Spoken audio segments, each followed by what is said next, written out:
했으면 좋겠습니다. 지난주에 안 나오셨던 분들은 참 억울하셨을 거예요. 제가 느껴도 지난주 강의가 제일 명강이었던 것 같아요. 다음 주는 또 제가 들을 거예요. 이번 주가 제일 명강이었다고 그렇게 말할 겁니다.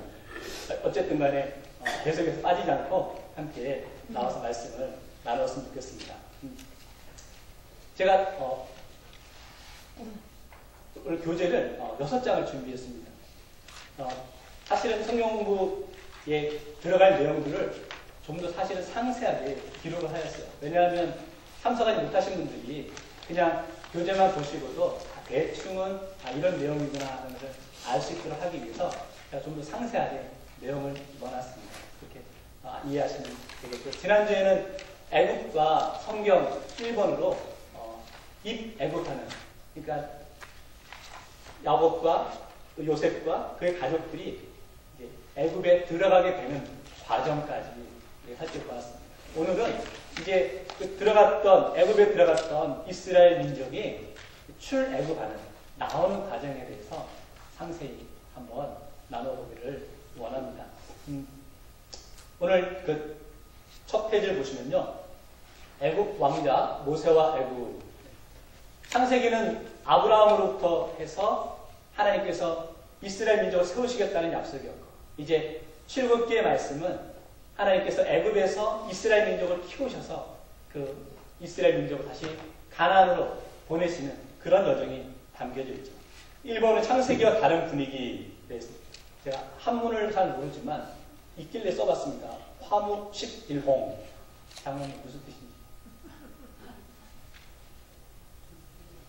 옷은 10일 동안 붓지 못한다. 네.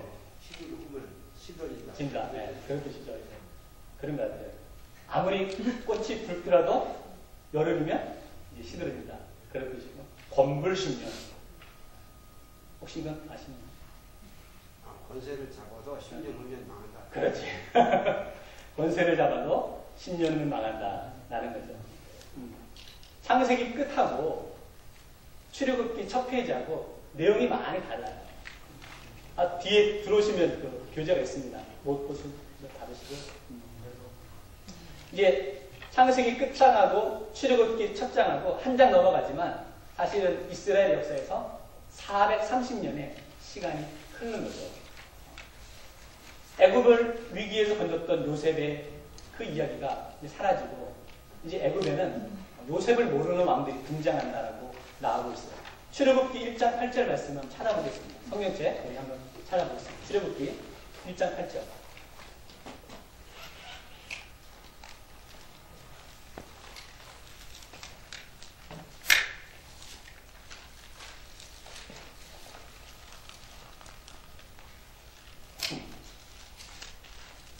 출애굽기 1장 8절을 같이 한번 읽습니다. 시작. 요셉을 알지 못하는 새 왕이 일어나 애굽을 다스리더니. 그러니까 요셉을 알지 못하는 새 왕이 세워졌다라고 합니다. 그 당시 애굽의 그 정치적인 상황을 우리가 좀 알아야 되는데, 애굽의 역사에 있어서 애굽 사람들이 자신의 그 역사를 기록하지 않은 기간이 있었습니다. 그 언제냐면 그 BC 16세기를 중심으로 해서요, 14세기까지 150년 동안의 기록이 없어요. 왜 없냐? 그 당시 원래 애굽은 우리가 노아의 아들 가운데 셈, 함, 그 다음 또 누구죠? 야벳. 세 명인데 함의 후손들이 중심이 돼서 이제 애굽을 구성하고 있었습니다. 그런데 셈의 후손이었던 힉소스 족속이 중앙아시아에 있었는데, 지금으로 말하면 아프가니스탄 그 있는 중앙아시아에 있던 힉소스 족속이 애굽을 점령합니다. 그래서 애굽을 힉소스 족속이 통치하고 있는 상황이었어요. 셈의 족속이었죠. 그때 요셉이 애굽의 노예로 팔려갑니다. 근데 요셉은 어느 족속이죠? 셈의 족속이죠. 그러니까 요셉이 애굽의 노예였다가 애굽의 총리가 되는 것이 그렇게 무리가 되지는 않았다는 거죠. 왜냐하면 셈의 족속이었던 힉소스 족속이 그 애굽을 통치하고 있었기 때문입니다. 그러니까 요셉도 셈의 자손이었기 때문에 애굽의 총리가 되는 것은 그렇게 어렵지 않아요. 근데 그 시간이 지나고 난 다음에 다시 함의 족속들이 애굽을 새롭게 다시 찾게 된 거예요. 그러다 보니까 이제 셈의 그런 후손들, 힉소스 민족의 그런 자료들은 다 사라지게 되고 말아요. 여기 출애굽 1장 8절에 요셉을 모르는 왕들이 세워졌다라는 것은 힉소스 족속이 사라지고 다시 함의 족속들이 세워졌기 때문에 요셉에 대해서 알지 못하고 또 요셉에 대해서 그렇게 좋은 감정을 갖고 있을 수가 없었다는 거예요. 그래서 이런 배경 속에서 이제 애굽에는 히브리 민족들이 탄압을 받게 되는 그런 일들이 벌어지게 됩니다. 그래서 우리가 잘 알고 있다시피 국고성 비돔과 라암셋이라는 강제 노역에 동원되죠. 그래서 어떻게든지 이제 애굽 사람들이 긴장을 하기 시작하는 거예요. 자신들이 이제 제국으로 팽창해 나가야 되는데 이 히브리 민족이 너무 많이 번창하는 거예요. 그래서 혹시나 자신들이 다른 그런 제국과 싸울 때 이 히브리 민족들이 자신들에게 반란을 일으켜서 해하진 않을까. 그런 마음 때문에 이제 노역을 시키고 종으로 부리고 하는 일들이 벌어지게 됩니다. 근데 그것도 안 되니까 두 번째 히브리 남자 아이들을 죽이라라고 이야기합니다. 그래서 3파인 십부아와 부아라는 그런 3파를 통해서 죽이라는 거예요. 이때 죽이라고 하는 것은 뭐냐면 아이가 태어날 때 거기서 거의 지키고 있다가 그 아이가 남자아이면 죽이라는 거예요. 그런데 십부아와 부아가 합니까 안 합니까? 안 해요. 그런데 변명을 하는데 뭐라고 변명하는지 아세요 혹시? 히브리 여인들은 너무 강해서 자신들이 애 놓는다고 갔더니 이미 출산했다. 그렇게 핑계를 댄다는 거죠. 어느 학자가 생각해 봤더라고요. 70명의 그 야곱의 후손들이 애굽에 들어갔잖아요. 430년 만에, 그러니까 장정만 60만, 그 아이들, 여자들 다 포함하면 200만인데, 이렇게 200만을 만들려면 한 세대당 최소한 12명의 아이가 죽지 않고 나야 200만의 인구를 만들 수 있다라고 합니다. 그러니까 얼마나 다산의 축복이 그 이스라엘 민족에게 있었는지. 그러니까 우리도 사실은 한국에서 아이를 출산할 때는 아이 출산하고 나면 절대 찬물 못 만지게 하고 에어컨 바람 절대 안 되고 막 그러잖아요. 근데 미국 여자분들은 애 놓자마자 바로 찬물에 샤워하고 그런가 그러더라고요. 그러니까 다르듯이 그 당시에 십부와 부하도 그렇게 핑계를 대는 거예요. 애굽 여인들하고 히브리 여인들하고 다르다. 그래서 갔더니 이미 애들 다 낳아서 죽일 수 없었다. 그렇게 넘어갔는데 그렇게 문제가 해결된 것이 아니라 그 다음 아로가 한 것이 뭐죠? 이제는 태어나는 남자애들을 나일강에다가 버리라는 그런 얘기를 하고 있다는 거죠. 점점 이제 이스라엘 백성들이 애굽 땅에서 지내기가 어려워져가는 그러한 상황이었습니다. 여기서 볼 수 있는 두 가지 하나님의 경영의 모습이 있는데요. 첫째는 이스라엘 민족을 400년 동안에 번성케 하셨다는 거죠. 생각해 보면서 그랬어요. 참 너무 이스라엘 민족이 불쌍하다. 자기 땅도 없이 정말 다른 타지에서 타국에서 민족을 키워가야 되는 그 모습이 처량하다고 생각되어지기도 했습니다. 근데 보니까 이스라엘 백성들이 고통이 심해졌다고 해요. 그런데 이스라엘 백성들이 고통이 심해졌기 때문에 그들이 하나님을 찾게 되는 계기가 될 수 있었다는 거죠. 만약 그들이 계속해서 편안한 삶을 살았다. 그러면 여기가 좋사오니. 그래가지고 아마 이스라엘 백성들이 하나님을 찾지 않았을 겁니다. 성도 여러분, 우리들의 삶 속에 때때로 고난의 모습이 있다는 거죠. 근데 그 고난은 오히려 우리가 고난 가운데 하나님을 찾을 수 있는 계기가 되기 때문에 그 고난이 우리에게 축복임을 우리가 알 수 있다는 거죠. 오늘 하나님께서 이스라엘 백성들을 번성케 하시고 또 그들을 고난 가운데 세우심으로 하나님을 찾도록 만드는 그러한 모습을 볼 수 있다는 거죠. 그런 여정 속에서 모세가 출현합니다. 2번 모세의 출현. 이러한 배경 속에서 모세가 태어납니다. 아므람과 요국의 사이에서 모세가 태어납니다. 3개월 동안 숨겼다가 이제 다시 도저히 키울 수가 없어서 이제 나일강에 갈대 상자를 엮어서 띄우게 되는 거죠. 여기 애굽 공주가 나오는데요. 또 애굽 공주의 이름이 하트셉수트라는 공주랍니다. 여기에 나오는 공주는 우리가 흔히들 생각하는 백설공주처럼 사과를 먹고 싹 가관하면 이런 아름다운 그런 여인의 공주가 아니라 이 공주는 특별히 굉장히 애굽을 통치를 잘하는 공주 가운데 하나였대요. 왜냐하면 아들이 왕이 되었는데 아들이 너무 어렸기 때문에 그 아들이 자라기까지 공주가 대신해서 그 나라를 통치하는 그런 여정부처럼 그러한 공주였답니다. 그러니까 그 당시에 애굽의 왕 바로가 아이들을 히브리 아이들은 다 나일강에 버리라 그러는데 대담하게 히브리의 아이인 줄 알면서도 그 아이를 거둔다는 거죠. 그것이 그냥 우연이 아니라 그만큼 대담함이 그 여인에게 있었기 때문에 모세를 건질 수 있었다는 거죠. 그래서 모세가 자라면서 이제 애굽 왕자의 교육을 받게 되죠. 중요한 것은 히브리 민족 200만 가운데 교육을 받는 것은 모세밖에 없었다는 것을 알아야 합니다. 우연이 아니라는 거죠.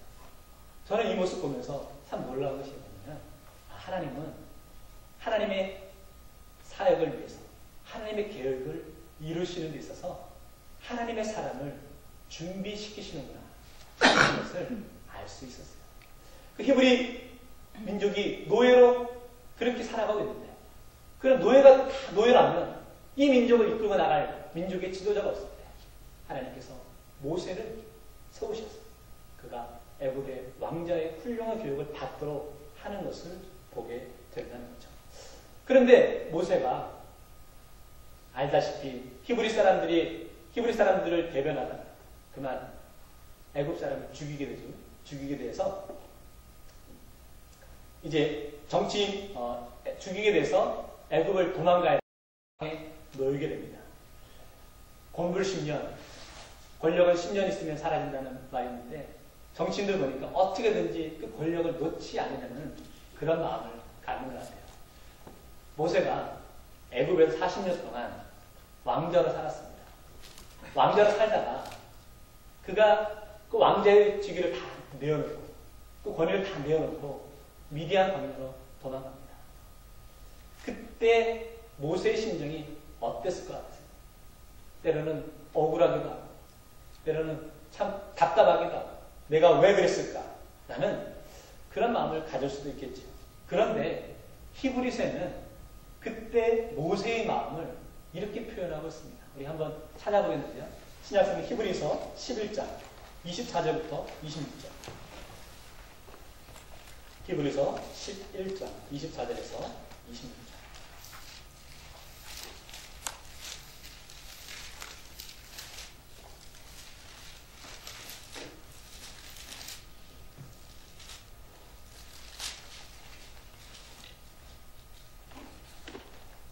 자, 24절부터 26절 같이 했습니다. 시작. 믿음으로 모세는 장성하여 바로의 공주의 아들이라 칭함받기를 거절하고 도리어 하나님의 백성과 함께 권한받기를 잠시 죄악의 낯을 누리는 것보다 더 좋아하고 그리스도를 위하여 받는 수모를 애굽의 모든 보화보다 더 큰 재물로 여겼으니 이는 상 주심을 바라봄이라. 아멘. 모세의 마음을 히브리서 기자가 이렇게 설명하고 있습니다. 그저 애굽에서 애굽의 왕자로 그저 안주하면서 살기보다는 정말로 하나님의 자녀로 같은 민족을 위해서 함께 고난받고 그것을 기뻐하는 마음이었다라고 여겨집니다. 때때로 우리 인생 가운데 우리들의 삶의 자리에서 우리가 내려놓아야 될 때, 때로는 떨어질 때가 있습니다. 세상의 모습으로 볼 때는 실패자의 모습일 거예요.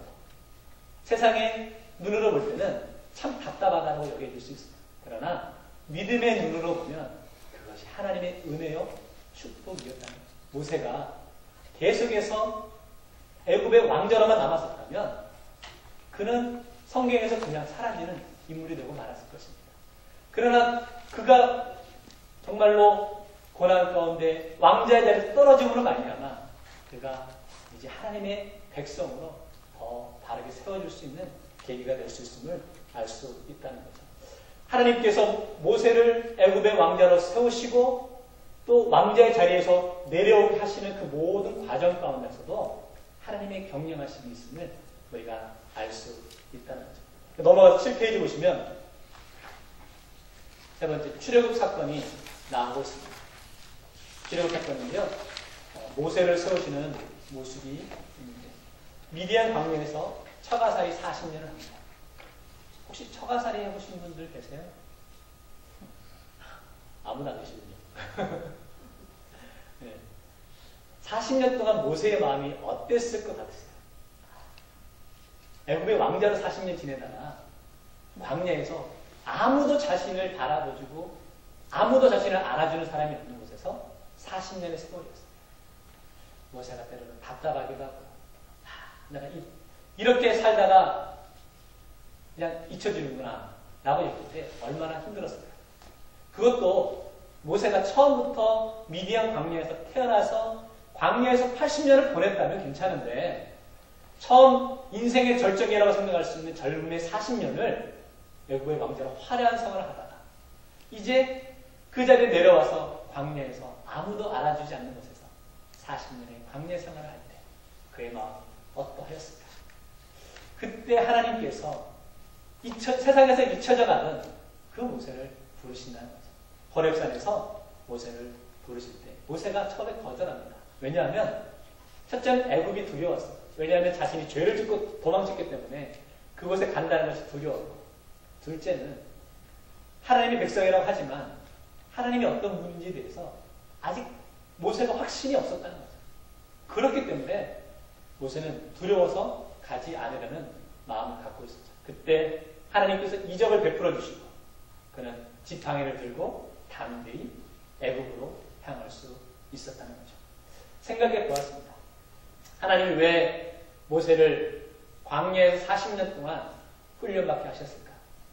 생각해 보니까 애굽의 200만 가운데 광야를 경험한 사람은 누구밖에 없습니까? 모세밖에 없어요. 그러니까 애굽의 200만 가운데 교육을 받은 사람도 모세밖에 없고 이스라엘의 200만 가운데 또 광야를 경험한 사람도 모세밖에 없다. 이게 다 우연이 아니라 하나님의 계획과 섭리 가운데 다 진행되고 있음을 우리가 알 수 있습니다. 그리고 우리도 알다시피 여러분 백악관 내일 가셔가지고 내가 좀 시간 되는데 오늘 오바마 대통령 만나자고 하면 만나줄까요? 안 만나줄까요? 당연히 안 만나주겠죠. 그런데 모세가 애굽에 가서 애굽의 왕 바로를 만납니다. 저 같으면 제가 애굽의 왕이라면 안 만나죠. 뭐라고? 광야에서 떠돌던 사람이 와가지고 만나자고 할 때 만날 이유가 없겠지. 그러나 모세가 누구였어요? 애굽의 왕자였어요. 그러니까 바로 왕이 만날 수밖에 없는 그러한 사람이었다. 이런 계획들이 다 우연이 아니라 하나님의 계획과 섭리 가운데 있었다는 것을 알 수 있습니다. 여러분의 인생 가운데 경험하는 그 모든 것들이 우연이 아니고 다 쓸데없는 것이 아니라 하나님께서 분명히 하나님이 필요하기 때문에 지금 인생을 경험하게 하시고 또 분명히 그것을 통해 사용하실 때가 있음을 믿으시기 바랍니다. 그래서 담대하게 지금 나에게 주어진 상황을 믿음으로 감당할 수 있는 신령들이 되길 원합니다. 제가 7페이지 맨 위에 박스로 제가 써놨어요. 애굽, 만약에 신문이니까 애굽 일보의 사회면에 지난밤 40년 전 미디안으로 망명했던 모세가 돌아왔다. 대서 특비라면서 그렇게 이야기가 되었을 것 같아요. 그런데 두 번째 10가지 재앙을 하죠.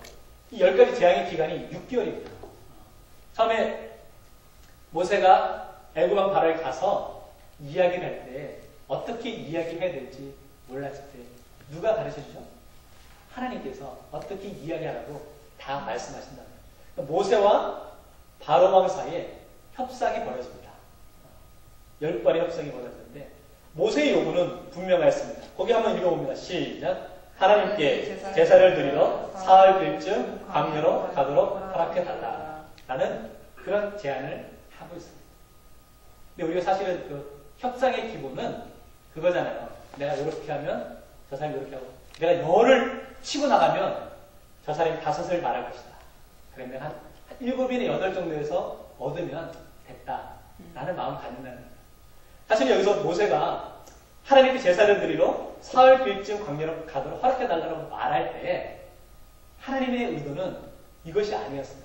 하나님의 의도는 뭐였죠? 이스라엘 민족을 애굽에서 완전히 출애굽해서 가나안으로 가는 거였어요. 그런데 이렇게 말하라고 하나님께서 가르쳐 주셨어요. 왜냐하면 네가 그렇게 말하면 분명히 바로는 안 된다라고 말할 것이다. 라는 그것을 하나님께서 아시고 미리 노리시고 전략적으로 그렇게 이야기하셨다는 거죠. 그때마다 이 10가지 재앙이 나타나죠. 재앙이 나타나는데 재앙이 나타날수록 이제 바로의 태도가 달라지기 시작합니다. 그래서 바로의 제안이 이제 보니까 첫 번째 이 땅에서 처음에는 못 가게 했다가 그다음 바뀐 게 뭐냐면 이 땅에서 하나님을 예배하라. 라고. 이건 뭐냐면 네 번째 재앙이 파리 재앙이 끝나고 난 다음에 바로가 못 견디다 보니까 그러면 나가지 말고 여기서 그냥 제사를 드려라. 라는 이야기를 한다는 거죠.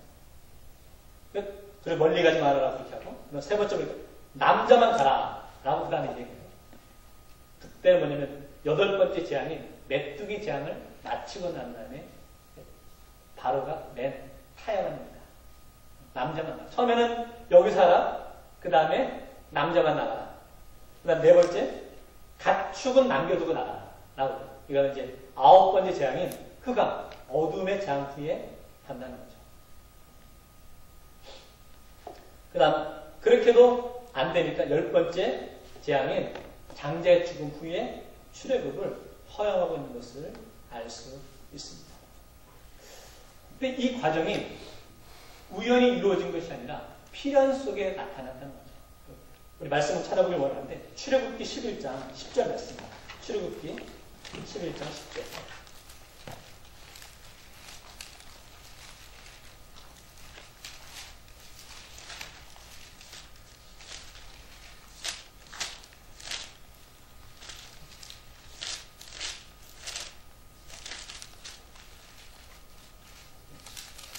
출애굽기 11장 10절 같이 읽습니다. 시작. 모세와 아론이 이 모든 기적을 바로 앞에서 행하였으나 여호와께서 바로의 마음을 완악하게 하셨으므로 그가 이스라엘 자손을 그 나라에서 보내지 아니하였다.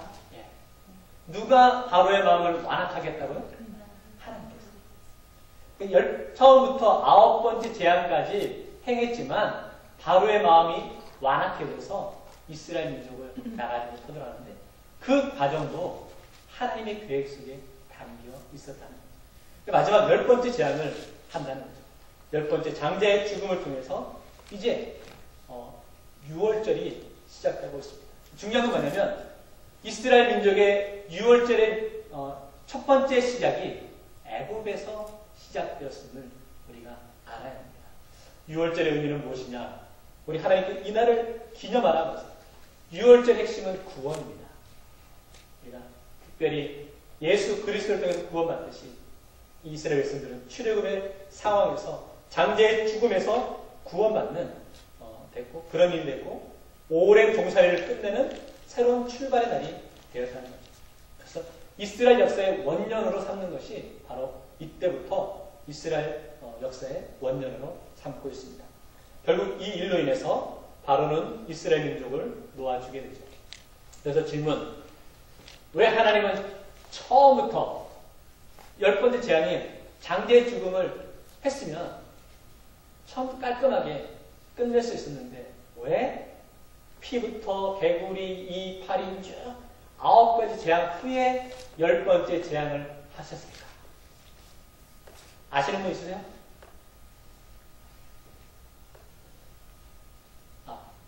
자, 모르세요? 하나님의 의도는 뭐냐면 피, 개구리, 이, 파리, 이 모든 그 10가지가 애굽에서 섬기던 그런 신들의 모습이다. 우상의 모습들이 다 이곳에 담겨 있었다는 거죠. 하나님께서 10가지 재앙을 내리신 것은 그 애굽이 믿던 우상을 하나씩 넘어뜨리는 과정으로 생각하기 때문입니다. 그래서 하나님께서 10가지 재앙을 단계별로 이루셨음을 알 수 있습니다. 이것을 통해서 출애굽 사건을 통해서요, 우리는 이스라엘 백성은 하나님의 선택받은 민족이라는 것을 알 수 있고, 두 번째, 구별된 백성들도 불순종하면 하나님의 재앙을 받을 수 있다는 경고를 우리가 볼 수 있다는 거죠. 그래서 이제 10가지 재앙 후에 이스라엘 민족이 애굽에서 나오게 되죠. 그 다음에 이제 홍해 사건이 벌어지는데 장정만 60만이 나오게 되고 전체는 한 200만 정도 되고, 보시면 지도를 한번 보시겠어요? 3페이지. 우리 첫날 봤던 3페이지.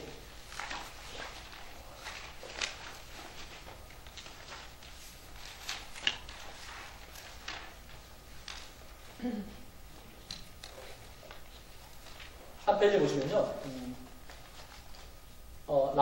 이집트에서부터, 이집트에서부터 쭉 수르 광야 해가지고 쭉 올라가는 그 길이, 가나안까지 가는 길이 있어요. 그 길이 제일, 속된 말로 쇼카시예요. 제일 짧은 길인데, 이스라엘 백성들은 그렇게 가지 않습니다. 어디로 가냐면, 밑으로 해가지고, 시내산으로 해가지고, 빙 돌아서, 이렇게 올라가게 된다는 거죠. 거기서 블레셋이라는 그런 족속이 있음을 우리가 볼 수 있어요. 애굽이 블레셋의 침공을 많이 받았습니다. 그 블레셋 군대의 특징은 그 당시에 철기 문화였습니다. 그렇기 때문에 그들의 창과 칼이 철이었어요. 그러나 다른 주변국들은 청동이었어요. 그러니까 전쟁을 하면 싸움이 되지 않을 그런 무기를 갖고 있었죠. 그래서 늘 애굽이 블레셋에 대한 불안감을 갖고 있었죠.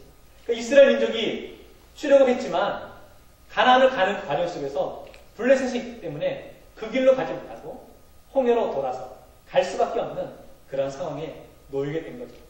출애굽한 다음에 첫 번째 기적이 구름 기둥과 불 기둥이었습니다.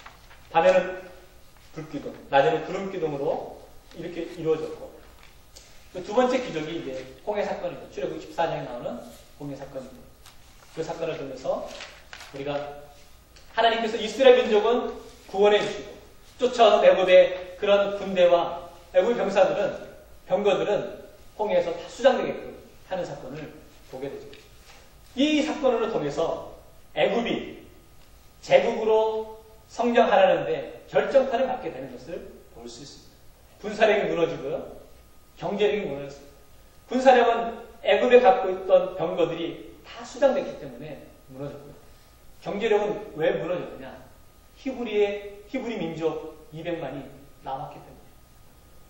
이런 한 푼 주지 않고 썼던 노동력이 사라졌기 때문에 이제 애굽의 그런 근간이 다 흔들리고 마는 것을 볼 수 있다는 거죠. 그래서 예전에 한국의 어느 가수가 불렀던 울고 싶어라는 노래가 있었어요. 울고 싶어라. 아세요? 네. 누가 불렀더라? 이난이. 어찌 잘하시는지. 그런데 이때 바로는 아마 바로가 아마 이때 처음으로 그 노래를 부르지 않았을까 하는 저의 상상입니다만은, 그럼 저작권이 바로에게 있지 않을까 싶어요. 아마 바로는 울고 싶어라가 아니라 죽고 싶어라 그랬을 거예요.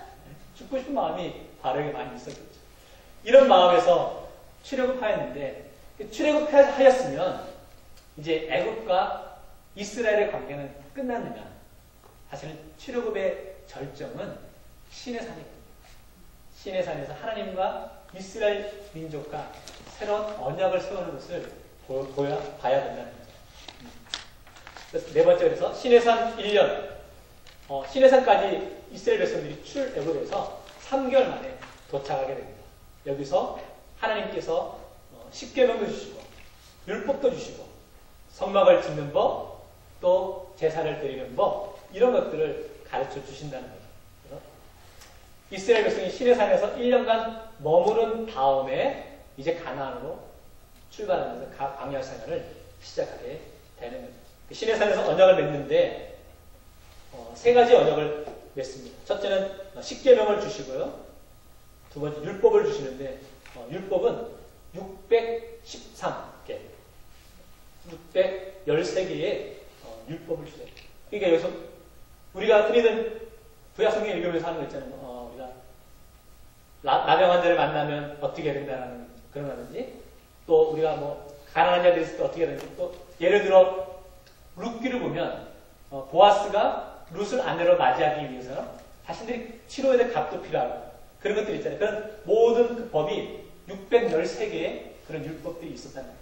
그것도 주시고, 셋째는 성막을 짓게 하셔서 이제 제사장 제도를 이렇게 세우시는 것을 보게 됩니다.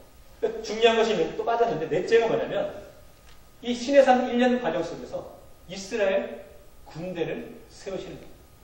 그 전까지는 이스라엘에 군대가 없었어요. 그러니까 뭐 200만이 나왔지만 오합지졸이었죠.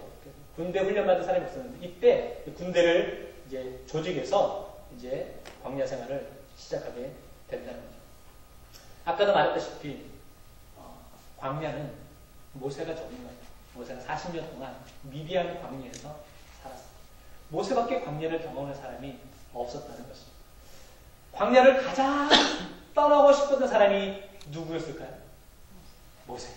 그러니까 하나님은 가장 떠나고 싶은 그 모세를 다시금 광야에서 사랑하고 있음을 보게 됩니다.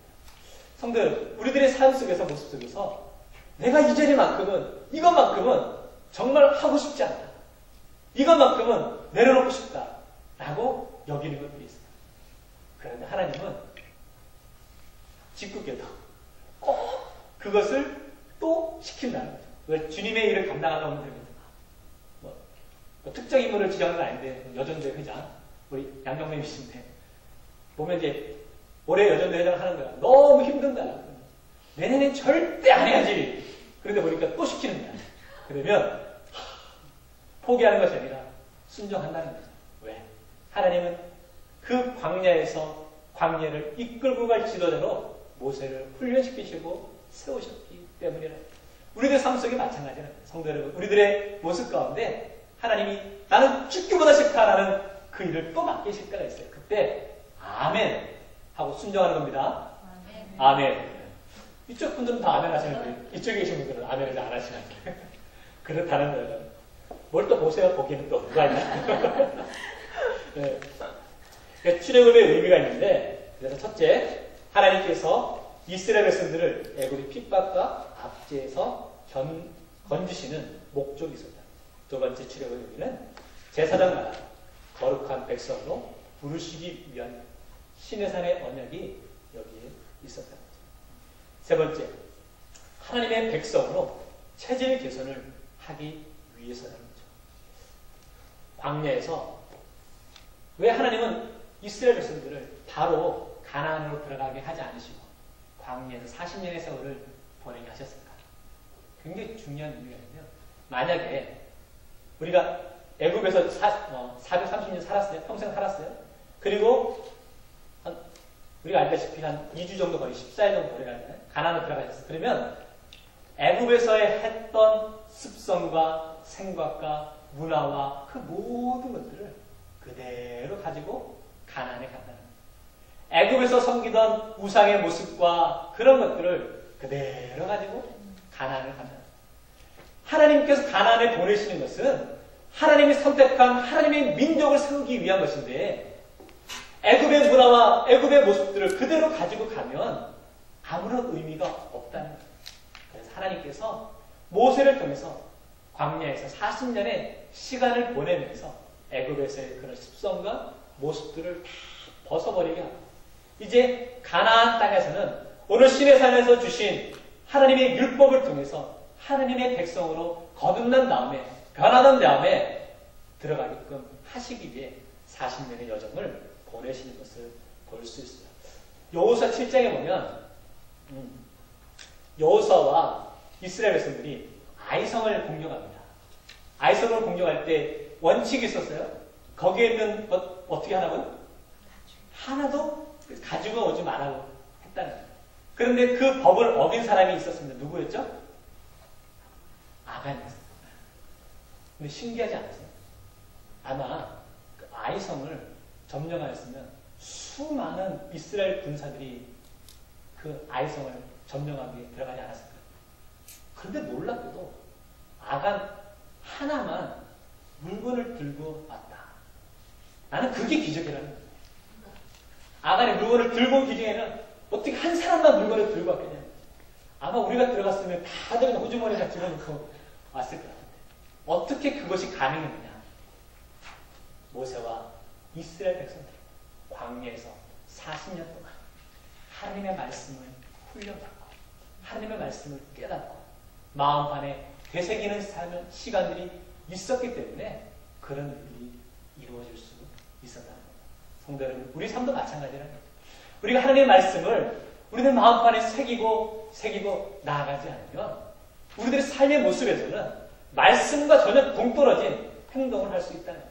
그러나 이스라엘 민족이 40년의 광야의 시간을 정해서 말씀으로 바르게 훈련받았기 때문에 그 아이성을 점령하였을 때도 아간 미꾸라지 한 마리밖에 없이 다 그대로 나오는 그것이 하나님의 역사요 기적임을 우리가 볼 수 있다는 거죠. 성도 여러분, 우리들의 삶 속에 말씀으로 바로 세워지는 그리고 우리가 하나님의 은혜 가운데 우리들의 믿음의 모습이 체질이 개선되어지는 그러한 삶이 되기를 원합니다. 하나님께서 그 사실을 그 모습을 훈련시키시기 위해서 출애굽시키고 광야에 40년을 보내셨던 것을 우리가 알 수 있어요. 그래서 출애굽기에서 이제 애굽과 이스라엘의 관계의 모습은 여기까지 이제 등장합니다. 그 다음에 이제 애굽의 내용은 이제 성경에서 잘 나오지 않다가 언제 등장하냐면 출애굽한 이후로 500년이 지난 다음에 솔로몬 왕 시절에 나오고 있어요. 잠깐 이제 그 뒤 함께 보겠는데요. 큰 4번 애굽 공주를 부인으로 맞이한 솔로몬.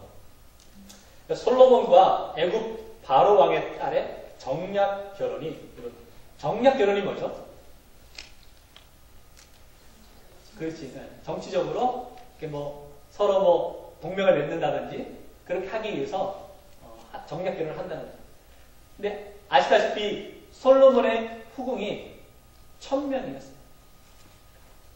500년 전 출애굽할 당시에 그 강대국이었던 애굽이 이제 솔로몬 왕의 후궁 1000명 가운데 한 명으로 이제 보낼 정도로 이스라엘과 애굽의 위상이 뒤바뀌었다는 거죠. 그 애굽의 무기 가운데 유명한 것이 병거라고 말을 병거가 유명했는데 이제 이스라엘에서 솔로몬 시절에 그 병거들을 수입해서 자신들이 쓸 정도로 그 정도로 부강한 나라가 됐고 또 병거와 말을 주변국들에 수출할 정도로 그렇게 무역을 할 정도로 그런 부강한 나라가 되었다는 거죠. 그런데 이 정략결혼은 하나님의 뜻이 아니었어요. 처음에 솔로몬이 왕이 되었을 때는 하나님의 말씀과 뜻대로 행하려는 그런 마음이 충실했는데 점점 시간이 지나면서 이 정략 결혼이라는 것은 하나님의 뜻대로 이스라엘을 이끌겠다는 것이 아니라 자신의 방법대로 이스라엘을 이끌어 가겠다는 그런 의미가 담겨 있다는 거죠.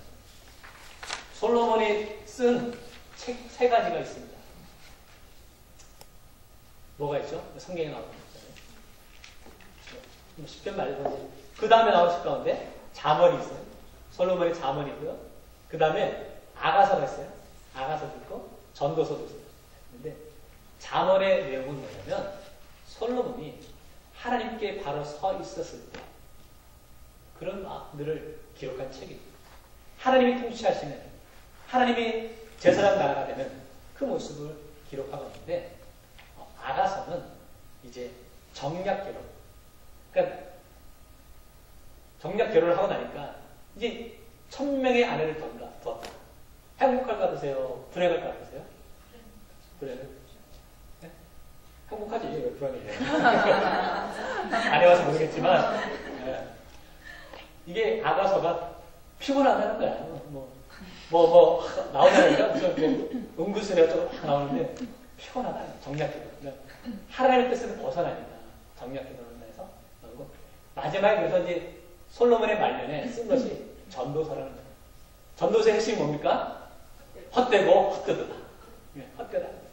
하나님의 뜻에서 저버리고 이제 세상적으로 정략 결혼이나 내 방식대로 나라를 다스리고 왔더니 헛된 것들밖에 없다 하는 이야기를 하고 있는 거예요. 그래서 솔로몬의 마음이 담긴 세 가지 책이 잠언과 아가서와 전도서라는 거죠. 그런 내용을 볼 수 있고, 솔로몬이 죽고 나니까 이제 이스라엘은 무너지게 됩니다.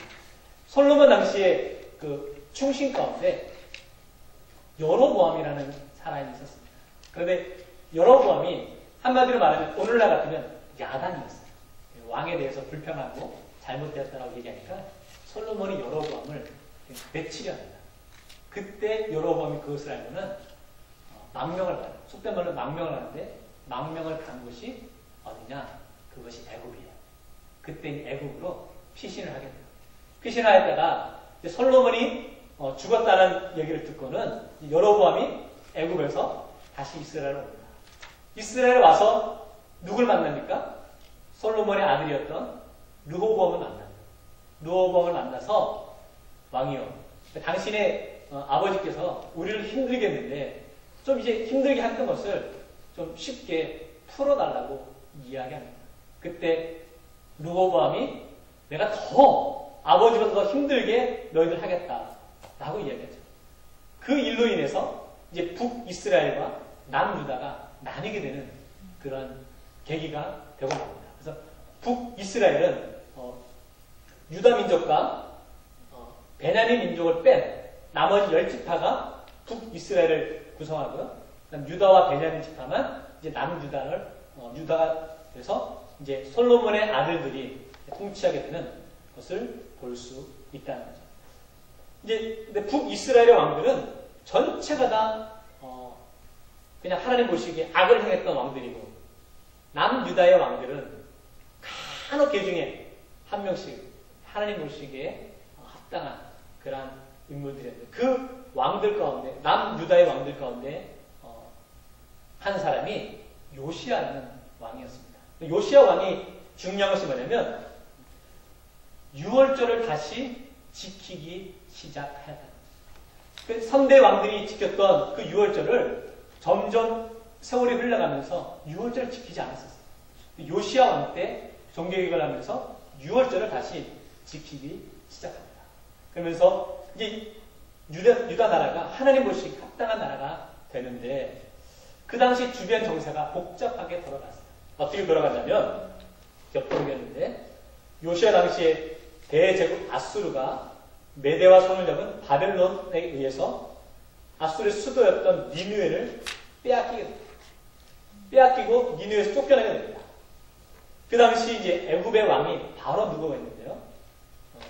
빼앗겼던 소식을 듣고는 이제 바로 누고가 기회다 싶어가지고 아수르로 가가지고 내가 아수르를 멸망시키고 그 아수르에 남은 군대들과 합세해서 내가 니느웨 성을 쟁취해야 되겠다. 뺏어야 되겠다. 그런 마음을 갖습니다. 예, 그런 야망을 품고 이제 애굽왕 바로 누고가 유브라데 강으로 진격을 한다는 소식을 듣게 돼요. 그때 이제 유다 왕이 요시야 왕이었습니다.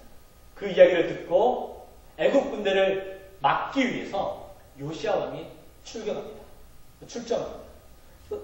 여기서 애굽 왕 바로 누고와 유다 왕 요시야가 했던 전쟁이 무기또 전투입니다. 우리가 잘 아는 그 아마겟돈 전쟁 아시죠? 이게 무기또 전쟁입니다. 네. 신약의 마지막에 보면 마지막에 최후의 그 계시록의 전쟁 가운데 아마겟돈 전쟁이 나오는데, 그 아마겟돈이 이 무기또를 의미하는 거거든요. 근데 이 무기또는 이스라엘의 전투에 굉장히 중요한 요지였죠. 근데 여기서 그만 요시야 왕이 애굽 왕 바로 누구에게 패하고 맙니다. 죽고 말아요. 근데 애굽 왕 바로 누구가 요시야 왕과의 전쟁에서 승리했지만 이제 힘을 다 소비하고 나니까 니느웨로 가서 정복을 하려 했지만 니느웨에 가서 그 전쟁에서 패하고 맙니다. 그 패하니까 이제 애굽 왕 바로 누구가 다시 돌아와야 되잖아요. 돌아오는 길에 이스라엘을 들려서 너무 화가 나니까 이제 그때 요시야 왕이 죽은 다음에 유다에서는 여호아하스 왕으로 세웠는데, 바로 누가가 와가지고 여호와성을 애굽으로 끌고 가고 대신해서 여호야김을 왕으로 세우게 됩니다. 그 이제 9페이지 맨 마지막이겠죠. 그리고 애굽이 남유다에게 조공을 요구하는 그런 상황이 되게 됩니다. 그래서 남유다가 넘겨서 애굽에 조공을 바치는데 그 당시에 강대국은 바벨론이라는 신흥 강대국이 세워지게 됩니다. 근데 바벨론이 이제 유다를 괴롭히는 거예요. 야, 너희들 애굽에 조공 바치지 말고 나에게 조공 바쳐. 그러니까 어쩔 수 없이 이제 여호야김 왕이 이제 바벨론에다가 조공을 바치기 시작합니다. 애굽에 바치지 않고 3년 정도 지나고 나니까 이제 다시 애굽 왕이 여호야김을 또 협박하는 거죠. 너 우리한테 안 바쳐? 너 그러면 큰일 날 줄 알아? 자꾸 협박을 하는 거죠. 그런데 이때 바벨론이 이것들 가만 놔두면 안 되겠구나 싶어가지고 바벨론이 직접 군대를 일으켜서 애굽을 칩니다. 그때 이 전쟁이 이제 애굽과 바벨론이 치렀던 전쟁이 갈그미스 전투라는 전쟁입니다. 이 전쟁에서 애굽이 패합니다. 그리고 바벨론에 의해서 애굽 전체가 정복당하게 된다는 거죠. 그 바벨론이 애굽을 정복하고 돌아가는 길에 유다로 들립니다. 그때 이제 제1차 바벨론 포로로 잡혀가는 사람 가운데, 인물 가운데 우리가 알고 있는 다니엘이 이때 잡혀가는 거예요. 바벨론이 애굽을 치러 왔다가 돌아가는 길에 이스라엘을 점령해서 그때 잡아간 인물이 다니엘이라는 인물이라는 거죠. 그래서 이제 그때 우리 바벨론에 대해서 나중에 살펴보기로 하고요. 그래서 이스라엘 애굽과의 관계에서 무기토 전투가 중요하고 그 다음에 애굽과 바벨론에 했던 갈그미스 전투가 중요한 의미를 갖고 있다는 거죠. 이 갈그미스 전투를 통해서 이제 애굽은 이제 이 중동의 무대에서 사라지게 되고 쇠퇴하게 되고 이제 힘을 쓰지 못하는 그러한 나라로 전락하는 것을 우리가 알 수 있습니다. 그래서 계속해서 바벨론에게 점령당한 이후에 페르시아, 헬라, 로마에게 계속 차례로 점령당하는 애굽의 모습을 볼 수 있다는 거죠. 넘기셔가지고요. 그리고 마지막 하나님의 세계 경영 가운데 애굽 제국의 경영 키워드는 자연이었습니다. 애굽은 천연의 그런 자연의 조건을 가지고 있었죠. 하나님이 허락하신 가나안 땅의 특징을 이제 설명합니다. 이제 이스라엘 백성들이 가나안에 들어가기 전에 하나님께서 너희들에게 보내는 땅은 이런 땅이다라고 설명할 때 이렇게 표현하고 있는데 우리 신명기 말씀을 찾아보시겠어요? 신명기 11장 10절에서 11절.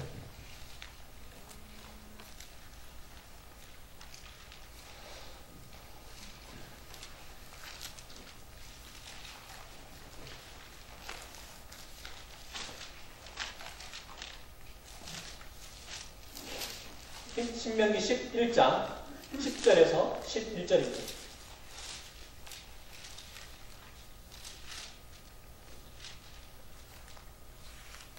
자, 같이 읽습니다. 시작. 내가 들어가 차지하려는 땅은 내가 나온 애굽 땅과 같지 아니하니 거기에서는 너희가 타정한 후에 발로 물대기를 채소밭에 뱀과 같이 하였거니와 너희가 건너가서 차지할 땅은 산과 골짜기가 있어서 하늘에서 내리는 비를 흡수하는 땅이다. 12절. 내 하나님 여호와께서 돌보아 주시는 땅이라. 연초부터 연말까지 내 하나님 여호와의 눈이 항상 그 위에 있느니라.